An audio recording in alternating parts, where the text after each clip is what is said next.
Welcome to the Dream Machine with Arun and Patricia. This is the podcast where we review DreamWorks films, and so basically what we do is right now we're reviewing the ones that basically don't refer to a particular type of season or a particular type of the year, and so we're doing those in order. But for those like that are Christmas related or Halloween related, we're going to be doing them on on those particular events. So Patricia, how are you doing?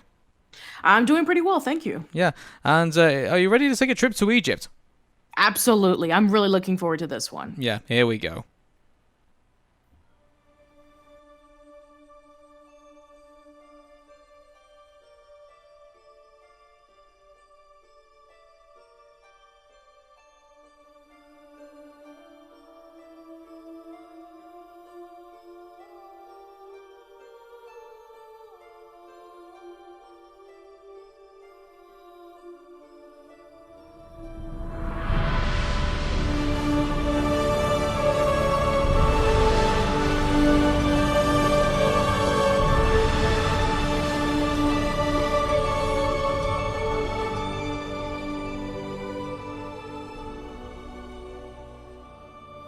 So after the moderate success of Ants, we later on got the 1998 American animated film called The Prince of Egypt.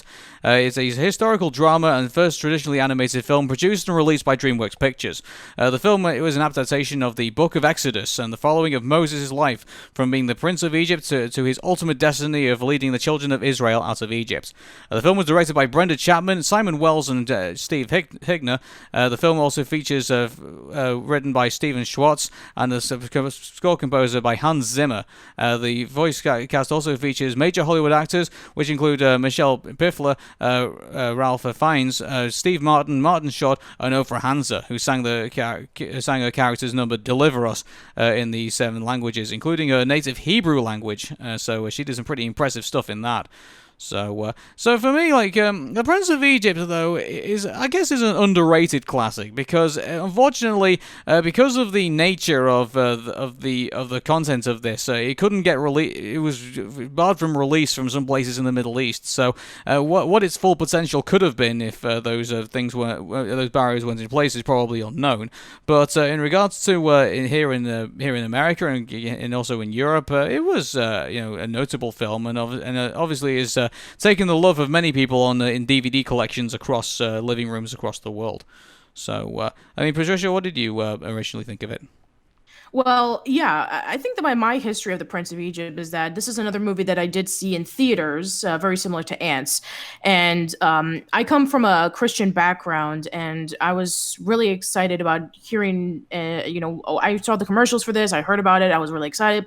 Eventually did see the movie. I was blown away because it was just so amazing. I mean, I've been familiar with the 10 Commandments because my family likes to see that movie every single year. The 1956 movie with Charlton Heston.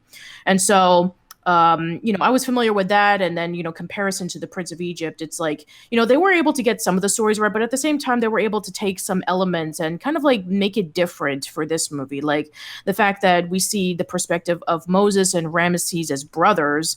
And also, the story about where their ranks were, with Moses being the leader of the Hebrews, letting his people go, and Ramesses being the Pharaoh of Egypt, trying to continue the traditions of, the ways of how his people lived. So yeah, there's this duality that's actually really fascinating that is not really discussed about in the Book of Exodus. But if you do see the opening of the movie, it does go to show you that, while they were trying to be as accurate as possible, they were taking some creative liberties and, they were trying to get to the spirit of the Book of Exodus, which, is to be expected, of course. But I think that the way they were able to pull it off was pretty good. It was kind of pretty gory. I think it would later be probably eclipsed by The Passion of the Christ, but the fact that you had an opening of a song of soldiers going in and killing the firstborns and things, killing babies and stuff and doing population control, pretty much, and it was pretty hard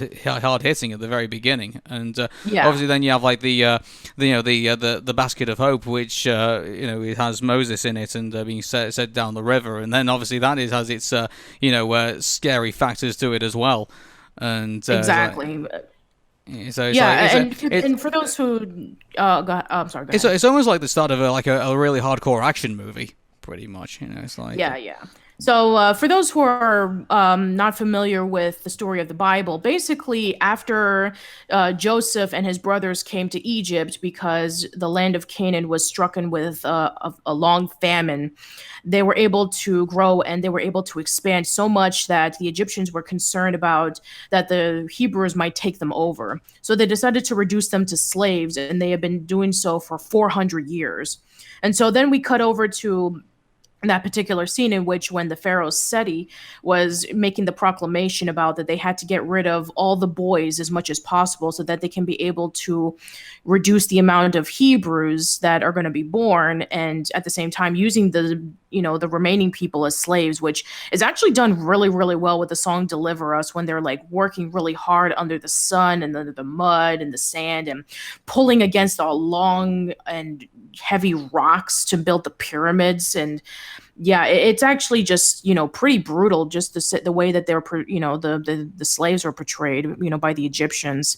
And then going over to when Moses is being traveling down in the Nile River, and in real life, yes, the Nile River was filled with crocodiles, and just seeing that and the large waves and all that stuff, and his sister Miriam just looking to see if the baby's going to be okay. I mean, that is like very accurate to what happens not only in the Bible but also in the Ten Commandments. Mm-hmm. So 20 years later, Moses and his brothers Ramesses are scolded by their father for accidentally destroying a temple, because of their youthful misadventures. Was that accurate to the Bible?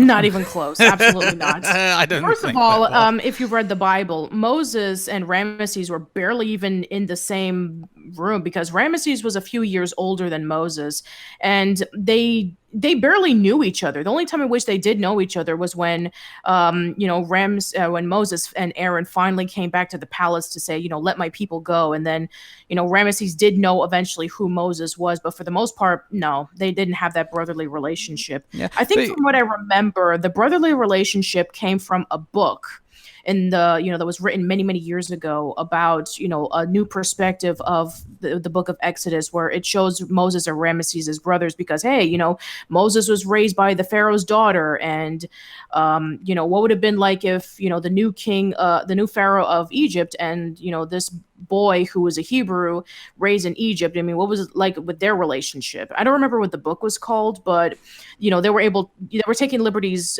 from not only the Ten Commandments but from that book as well. Yeah, it makes me wonder, because obviously there's another film that obviously kind of coincides with the Prince of Egypt, and that's the Ten Commandments itself. The one that starred Vincent Price and various other classic characters from back in the day. I have that on DVD currently on my shelf, and so that also kind of portrayed Ramesses and Moses as not really knowing each other, but they're kind of more rivals than they are obviously had any any type of meaningful relationship.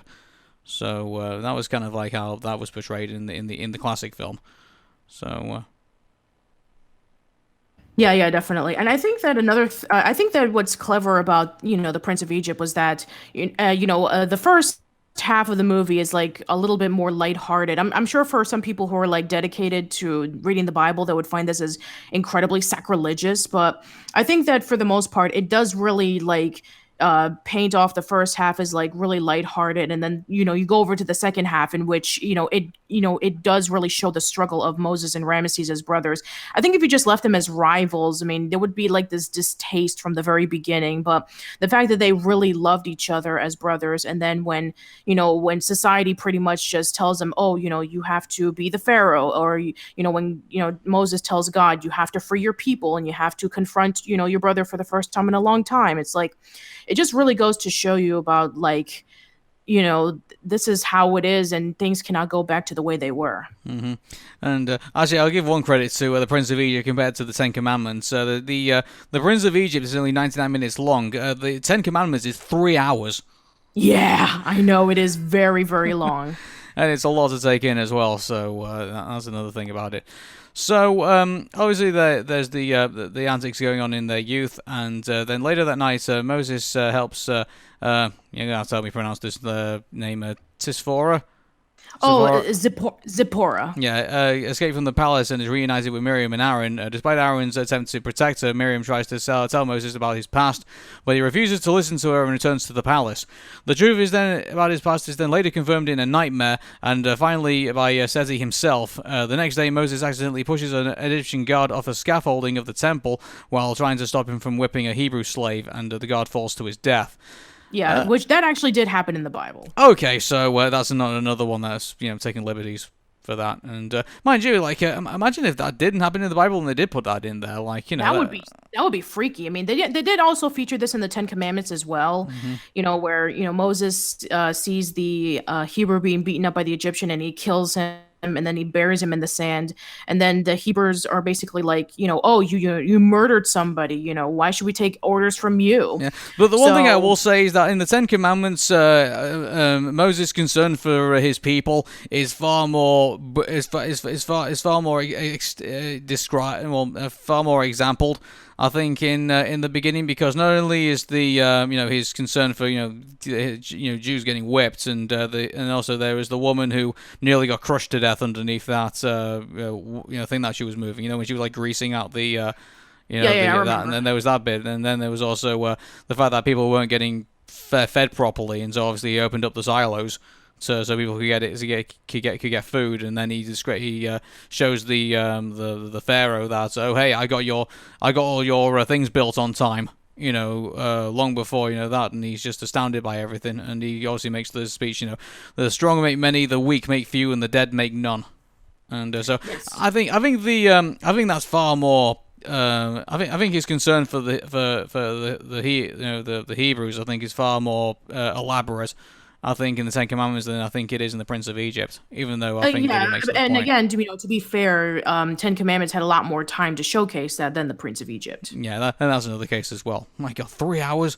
Yeah, 3 hours, exactly. Yeah, and they were able to dedicate each of the times. Unlike the Prince of Egypt, the Ten Commandments actually does show what happens after they leave Egypt and they're wandering around 40 years in the desert. The Ten Commandments ends when Moses holds the Ten Commandments in his hand. So we never actually do get to see what the people were going through in the 40 years in the desert. Their take on it. So they had to cut a few things, which is understandable. I mean, we can't have a 2-hour long animated movie. It would bore the kids to death, Probably would do, yeah. Ashamed and confused, Moses flees into the desert in exile, despite Ramesses' pleas to stay. After Moses defends Zipporah's younger sister from bandits, he is welcomed into the Mennonite tribe and their father Jethro, the high priest of Meridon. Which I actually have to say that the first time in which we actually do get to see Moses over into Midian, when he's dried up in the desert and he's exhausted and he's thirsty and he's trying to get some water, and is this is the same water that the goats are drinking. Then we see Zipporah again helping Moses out in the well, and then when she realizes who he was, she, drops him down, and then the sisters basically say that's why Papa said that she'll never get married, which I thought it was a very funny scene. And so obviously there's the one thing I haven't noticed is that we haven't spoken on is probably the musical numbers that's yes. through this done brilliantly by both Hans Zimmer and by Steven Schwartz. Hans Zimmer needs no introduction in terms of all the music he's done. I mean, he's pretty much brilliant when it comes to the music he's done. He's done The Lion King, the Pirates of the Caribbean movies, Inception, Dark Knight trilogy, all that kind of stuff. And Steven Schwartz, same thing with all the music that he's done. He's done everything from Pippin and Pocahontas, Hunchback of Notre Dame, and probably his most well-known work, he's done the music for Wicked. Mm-hmm. I think at the time, it was something like the very very dramatic animes. I think at the time that had all the dramatic music. But I think then when Hans Zimmer came in and started doing that for obviously American animated films, I think then he started kind of saying, oh hey, look what we can do here. And and really elaborate that, and I think so. He's done some really good things in regards to the Prince of Egypt. He did an incredibly good job at really making that stand out. So Yeah, absolutely. yeah. So obviously there's the is it called Join the Dance? I think is they have that musical number, and it's Oh about, yeah, yeah, yeah, obviously, yeah. yeah. I know what you're. Yeah, Heaven's Light is what it's called. Heaven's Light. Okay, then, and so then there's obviously Moses getting getting into the tribe, and then obviously we get to the point where he discovers the burning bush, and oh my goodness, the music makes this scene. And it's just like it's just absolutely you just get taken in by it all, and from the beginning of it when he discovers it, when it's talking to him, and then to the moment that they go to like the crescendo of it all. Oh, it's brilliant. And then there's the stuff after with that where Moses is describing what he saw to people, and you can just hear the music just kind of like describe everything that happened to for him. There was no dialogue needed in that. The music told the story. Yeah, pretty much so. Which that's a great example of that. Yeah. Yeah, it's like we'll play that And sometime. you see Zipporah's like concern about Moses going back to Egypt to free millions of people, and from their slavery. And you see Moses describing about how you see how her family is free and how they're living the lives that they want to, and how he wants to see that for his people, and that how God was telling him about this. Which and the fact that Zipporah actually comes along with him, to give her support, which, not is also very, close to the Bible. And, not only that, but I guess they also cut from the movie that Moses actually had 2 kids with Zipporah. Yeah, they did bring this up in the Ten Commandments as well, when one of the sons was being threatened to be, killed off because he was a firstborn, and the Pharaoh's wife was trying to protect him. But I guess again they had to cut this for time, which again it makes a lot of sense. But, Yeah, and in the Ten Commandments as well, his kid actually has some speaking lines, because during the time when obviously all the firstborns were dying, when Passover was going on, and so he got some dialogue by basically asking Moses basically what was going on. And right. So, and also, another thing that they cut from the movie was that after Moses was traveling, from Meridian to Egypt, he meets up with his brother Aaron. And in the Bible, it also explains about how over time Moses pretty much forgotten about the Egyptian language, and he needed his brother Aaron to interpret it for him. And so both of them had their staffs, and they were showing off the powers of, what God has given them to both the Pharaoh and to his magicians who he had, by his side. Which that we go over to that particular scene when Moses and Zipporah were walking into the palace, and they see that Ramesses is now the Pharaoh of Egypt, and they have this touching reunion with each other. But then he has to give the announcement that he is not here to come back as the Prince of Egypt. He is returned so that he can be able to set the slaves free. Which then we go over to the scene where he transforms the staff into a snake. Yeah, and also you see like you just see how much Ramesses' conflict is going through him, and I think wasn't this in itself not part of the Bible as well? I think that was just done for drama. Yeah, it was done for drama. It's not in the Bible at all, in which he's going through this conflict. The only thing that he was going through was like his heart was hardening, when he was seeing like the plagues, and he was seeing about how, the Egyptians were being miserable, and, Moses is constantly saying, please let my people go. And he's saying, no. So that's pretty much the only thing that the Pharaoh was going through in the Bible, and as well in the Ten Commandments as well. But the scenes in which when the magicians are turning their staffs into snakes, and the scenes in which they were turning the water into blood, that does actually happen in the Bible as well, and in the Ten Commandments. Yeah, I was going to say, like, you have that song. I don't want to offend anybody here, but I think Ramesses was pretty badly written in the Bible. when you think about it. But dare I say, probably the Prince of Egypt wrote him in a better light, maybe. But obviously, at least in a more entertainment sympathetic light, in a more fleshed out kind of way, in which we actually do get to see the conflict he's going through. Yeah, I don't know. It's like because you obviously wouldn't. I think there's other controversial characters in history. I don't know. Would you really paint them in like a sympathetic light, really, the same way you would paint Ramesses? It's an interesting debate, isn't it, about how you would? Yeah, it is very interesting. Yeah. Yeah. Because like you got to really be careful with like if you have a character that's I don't know like Joseph Stalin for example, like he murdered millions of people. Like, would you dare do a obviously there was like the death of Stalin, and I don't think they actually obviously it was done. If they did portray him like in some sympathy, obviously it must have been done for comedic effect. But like if you did like a historical movie, the only time in which I did see Stalin portrayed in a comedic effect was like some sort of mobile game that Russia made. But I don't know. I've never seen anything like that before.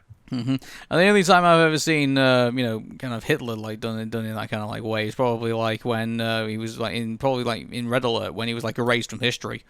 Maybe. Or the producers, when they were trying to make the musical of, Nazi Germany. Oh god, that was so it was kind of like done in like like sci-fi or like comedic effect, but it's never been done like for like in like a serious historical film, kind of like No, yeah, right, absolutely not.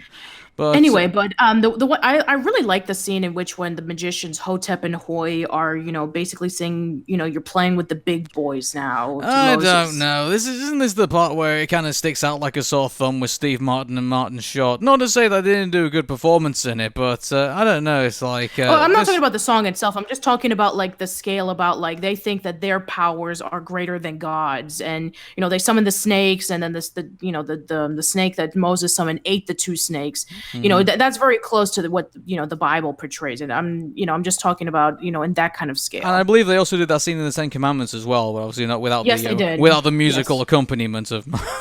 Yeah, pretty much. It's just basically like they threw the staff, turned into snakes. The first snake ate both of them, and then it just turned back into the staff. So there you go. That's pretty much it. That's pretty much it. So and obviously they did the blood scene. Where Moses puts his stuff in the water and the whole rover turns into blood, and everyone's horrified at what's happened. I mean, can you imagine swimming in blood? That is pretty terrifying. I mean, blood is a lot more thicker, and if you were to sink, you probably wouldn't be able to breathe properly. Yeah.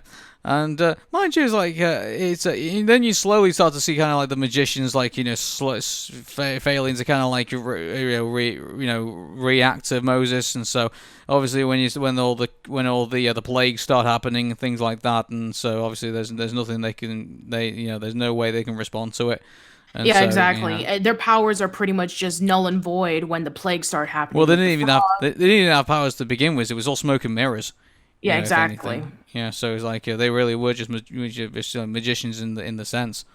So, Yeah, so then we have that montage of Mm-hmm. all the plagues happening and the conflict between Moses and Ramesses, like singing together about like let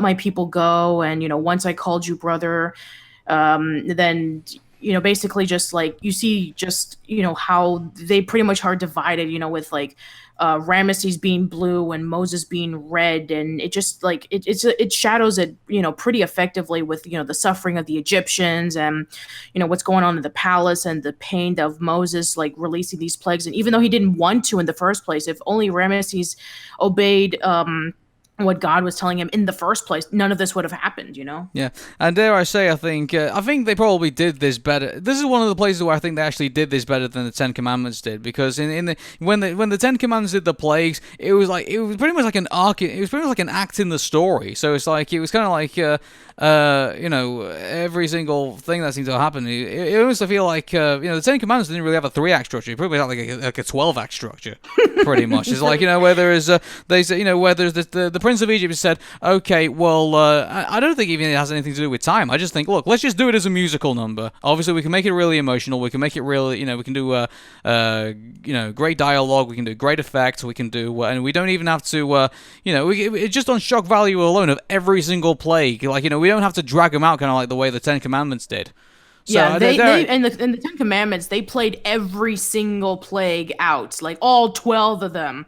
The frogs, the blood, the hail. Yeah, and looking back on it, it just feels like it was totally unnecessary. It's like, look at the shock value that's being portrayed here on the Prince of Egypt. And it's like, I get it, like, there's a difference between having like, a classic theatrical film and obviously, an animated film from DreamWorks. But I just feel like DreamWorks did this better than, than the predecessor did, I think. It was shorter, by the way. And shorter, yeah, exactly. They got more effect out of what? How long was that scene? Probably like 5-10 minutes, something like that. Just about. Yeah, just about around that time. So, obviously then we get one final. I don't think that's like. I think that's the second to final confrontation between Moses and Ramesses, yeah. So we go over through the 3 days of darkness. Yeah. That's the 11th plague. Yeah, and it's just so emotional how they try and because I'm just thinking on my feet at the minute, but it's amazing how I like how they basically said they put this scene up like Moses did not want this to happen. But he said, "Look, this is going to happen, and I don't want it to happen, and I want you to just stop it." And Ramesses just kind of just throws him off, and then it happens, and then obviously that's the final straw. So it's like, basically, when he's talking to his brother, it's like, your stubbornness is what's causing this misery upon your people of Egypt. All of this would be finished if you would just let the Hebrews go. And he pretty much just said, no, I will not be the weak link in the chain. I will not be threatened. I am the Pharaoh. And then Moses pretty much warns him and tells him that something else is going to be coming that's even worse than anything that's happened before. And, then that's when his son, Ramesses' son comes in and just like tells him about how scared he is and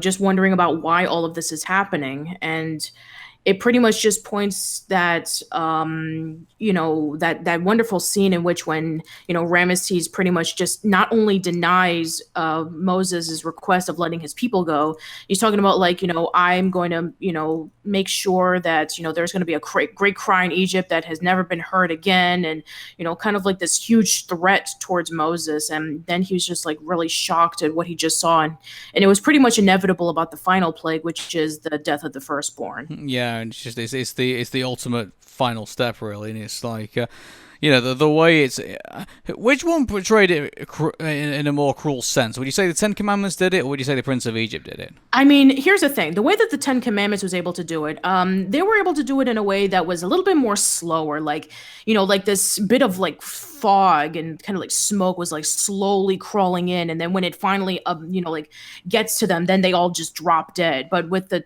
Prince of Egypt, it was a lot more quicker. It was like a quick light going even to every single house that did not have the painted blood, and they were just able to take the the firstborns and then eventually reach over to the palace and then takes away his son. And then eventually when the whole thing was over, you hear the cry of all the people in Egypt, of all the firstborns that were killed off. And then you see that that long effective scene where Ramesses was carrying his son over to be covered in a cloth, and then he just looks really down saying, leave me alone, you have my permission to let your people go. So yeah. Then it just becomes, and then you see finally that scene in which when Moses just breaks down and cries because he didn't want this to happen. I don't think we ever get that. I don't think we ever got that in the Ten Commandments. Yeah, because when you really think about it, like the kid who just died was basically his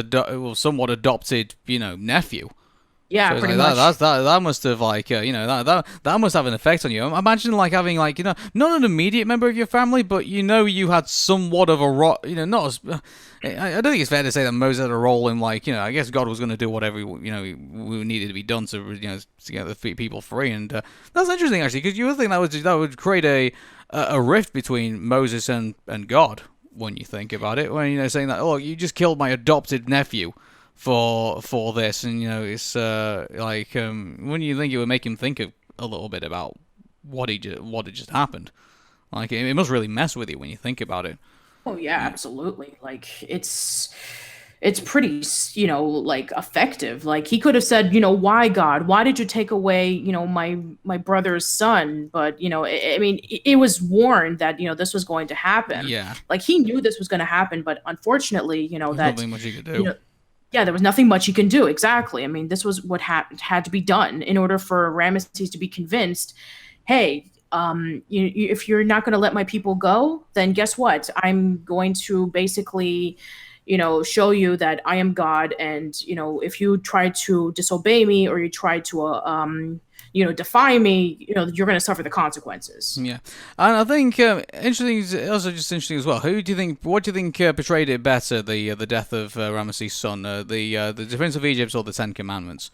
Because Okay, well, they're both different. You see, because we see, Ramesses really affected by it, but the one who's affected by it the most is his wife. We do get to see the wife a lot more in the Ten Commandments as opposed to the Prince of Egypt, and we get to see like her devastation because she's helped Zipporah, save Moses' son's life. And then when she finds out that her son was not saved in the same way, she was angry at Moses, but she was also angry at, Ramesses as well. And then, you even have that scene in which, when she tells him, don't come back until you have Moses's head, or, you draw the blood or, on your sword. Yeah, and because you can see, like, Ramesses was kind of going mad in the Ten Commandments, saying that, oh, here's this Egyptian god, and he's going to bring his son back to life. And he ends up like resting it on his arms, and like he just sat there for hours, basically, kind of like decomposing. Like it was like it was kind of morbid when you think about it in the Ten Commandments, as in the Prince of Egypt. He just kind of accepts that he's gone. Like, he just says, yeah, he's dead, and this is what's happened, and okay, I'm going to let let the people go, and then that happens. So obviously then there's the Exodus finally starts to happen, and but I think because in the Ten Commandments, I know we're supposed to be talking exclusively about the Prince of Egypt, but you can't really help but connect it. You can't really yeah, exactly. I was just about to say you can't do a comparison. It's like when we compared ants to Bug's Life. Yeah, but it's like it's kind of like because I'm a fan of somewhat both films, and on top of that as well, obviously we got other things we can compare it to as well, like the Bible. So like the Bible itself. So obviously there's the Exodus, and then they come up to the Red Sea, but then obviously Ramesses decides to change his mind, decides to go trying to get them back, and sends his whole army after them, and including himself. And this is the bit where we get when Moses parts the Red Sea. Yes. And yeah, so this actually is amazing to watch. Actually, as an animated film, and on top of that as well, like it's not like the Red Sea parts and like all the marine life stops. You actually get to see it as they're walking across. Like, exactly. It's crazy. And so it's amazing, because you get to see, the whales swimming by, and you get to see fish, and everybody, and there was like this like darkness. Like when they get in there, you have to understand that they're in the bottom of the ocean, so everything is almost like completely dark when they're walking past it. It's the lighting effect is like really amazing. Yeah, and I'd definitely say it's better than the Simpsons version when they just flush toilets to. So that happens, and then the sea just kind of crushes pretty much Ramesses and his entire army, and so they definitely got that. And the same thing happened, I think, in the Ten Commandments, and pretty much the same thing happened in the Ten Commandments and in the Bible, in which like when the soldiers try to go after the slaves, the water just came crashing down, and basically like they all drowned, and Ramesses was the only one who pretty much survived. And Ten Commandments portrayed it like, he was walking back to the palace and he just dropped his sword down, showing that he didn't kill Moses, and he sat back on his throne, while in Prince of Egypt, he basically was just like crying out to Moses, back at the other side, pretty much all alone by himself. Mm-hmm. So, and then it ends with a scene where he carves the commandments in the stone, and then he's just seen in a profile, really. Pretty much in a profile. So, that's pretty much it. I mean, I guess they didn't want to go in depth about the 40 years of wandering because it doesn't end well, for the first generation of the slaves and for Moses, for that matter. So I guess they wanted to end in a more triumphant note. Yeah, and the Ten Commandments obviously made it a bit more of a tragedy, I think, for Moses than the Prince of Egypt did. Where it followed in the Bible, in which Moses doesn't get to go to the Promised Land. He actually does get to see it when he climbs up to Mount Sinai, and then he passes away, and then Joshua basically takes over as the leader for the second generation. Have you seen that meme on the internet, which obviously it was like they said it was like 40 years through the desert? Did they say? 40 years. For 4 years. What was it 4 or 40? No, it was 40. It was 40 years, yeah. So, like, they say, like, he was running around the desert for, like, 40 years, and then someone puts, like, a Google Maps thing and, like, says, you can get there with, like, in an hour. I guess. Yeah, Yeah. I mean, basically, I mean, you have to remember that this was a punishment, for what the Israelites were doing in the sense of like, disobeying God, like worshiping the golden camel and all that kind of stuff, and Mm-hmm. basically, everything that God would, saw the Israelites doing, like not being appreciative of what they were doing, when they were walking around. Not only that, but the fact that Moses like struck the rock so that the water can be able to flow in, and he was like really disappointed that he didn't have trust in God. Basically saying like they were going to wander around the desert for 40 years. Anybody who was like a little kid was able to go into the promised land. Any adults were not going to. So Joshua was able to lead them over to Canaan, and then that whole thing is that's another story right there. But yeah, Dare for I the say most part, that's probably the sequel to the Prince of Egypt, so they've decided yeah, to do it. that is the sequel to the Prince of Egypt, exactly. When they basically just try to go over to Canaan, and they had to fight off the people who were living there. But that's another story right there. But but for the most part, it does end on a triumphant note for the Prince of Egypt, where his people are settling in on the desert, and he has the Ten Commandments in his hands, and yeah, that pretty much ends it right there. Mm-hmm. So the film in total took $70 million to make, and it took home way over $117 million at the box office. Yeah, So, which this was the movie that they really wanted to push in as like their magnum opus. As mentioned before, they were working on this movie and Ants at the same time, so they wanted this to be like their grandioso film to like make it stand out. And they basically wanted Prince of Egypt to like be a major contender for like any Disney movie or any Pixar movie that was coming out at the time. yeah. So And also on top of that as well, according to this, the Prince of Egypt was actually the highest grossing non-Disney related animation film until the Simpsons movie came out. Exactly. So, as I've mentioned this a million times before, but to reiterate one more time, the Rugrats movie was the first animated movie that was not done by Disney to make that kind of money, and they were crushed a month later with The Prince of Egypt making over $200 million. Mm-hmm.